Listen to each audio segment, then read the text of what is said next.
അങ്ങോട്ട് നോക്കിയേ. ഇപ്പൊ ഇത്രയധികം ട്രോള് വന്നതിന് ശേഷം ജനങ്ങളുടെ അഭിപ്രായമൊക്കെ എങ്ങനെയാണ്? ജനങ്ങൾ കാണുമ്പോൾ റെസ്പോൺസ് കളിയാക്കുകയാണോ അതോ എങ്ങനെയാണ് അപ്രോച്ച് ചെയ്യുന്നത്? നിനക്ക് വല്ല പ്രാന്തണ്ട ഈ ഉളകളോട് വർത്താനം പറയാൻ? ജനങ്ങള് കമന്റ് ബോക്സിൽ തീട്ടം വേണം അങ്ങനെയുള്ള വാക്കുകൾ എന്നെയും വിളിക്കുന്നു.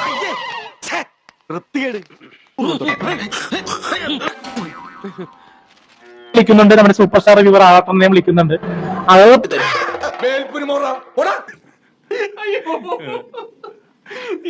പുതുമായിട്ടുള്ള ഇപ്പോൾ പഴയ തിലകൻ നടിപുരമുള്ളപ്പോൾ ആളുകൾ ഇപ്പോൾ സിനിമയിൽ മലയാള ഇൻഡസ്ട്രിയിലെ മമ്മൂക്കയിൽ ലാലേട്ടനും പിടിച്ചു നിൽക്കുന്നു.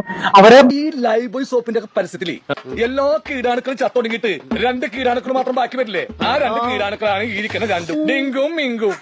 അതുകൊണ്ട് തന്നെ ഞങ്ങളെപ്പോലെ 2 റിവ്യൂവേഴ്സിനെ സിനിമയിലേക്ക് കൊണ്ടുവന്നാൽ ഉള്ള പ്രശ്നങ്ങൾ കാരണം അവർക്ക് ബുദ്ധിമുട്ടാവുന്നുള്ളതുകൊണ്ട് അവരെ കയറ്റാൻ വേണ്ടി ശ്രമിക്കുന്നില്ല. എന്തോ എങ്ങനെ ഇയാൾക്ക് എന്താണ് വയ്യേ? ഞങ്ങൾ വന്നു കഴിഞ്ഞാൽ അവരുടെ സ്ഥാനം തെറിക്കുമല്ലോ എന്നോർത്ത്. ഇനി അടുത്ത മോഹൻലാലോ മമ്മൂട്ടിയോ ആയി പോകുമല്ലോ ഈശ്വര, ഇവിടെ ആരുമില്ലല്ലോ ഇതൊന്ന് പറഞ്ഞു ചിരിക്കാനായിട്ട്. ആയി പോകുമല്ലോ എന്നോർത്താണ് ഇപ്പോൾ സിനിമാക്കാർക്ക് വേണ്ടി ഈ മറ്റുള്ളവർ ഫാൻസ് കാര്യം ചെയ്യുന്നതെന്ന് തോന്നുന്നു. പേരടിയാൻ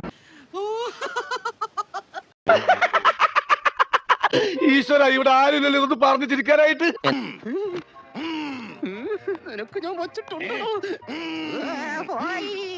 നീ എന്ത് തേങ്ങയാണ് പറയുന്നത്? എനിക്കൊന്നും മനസ്സിലാവുന്നില്ല.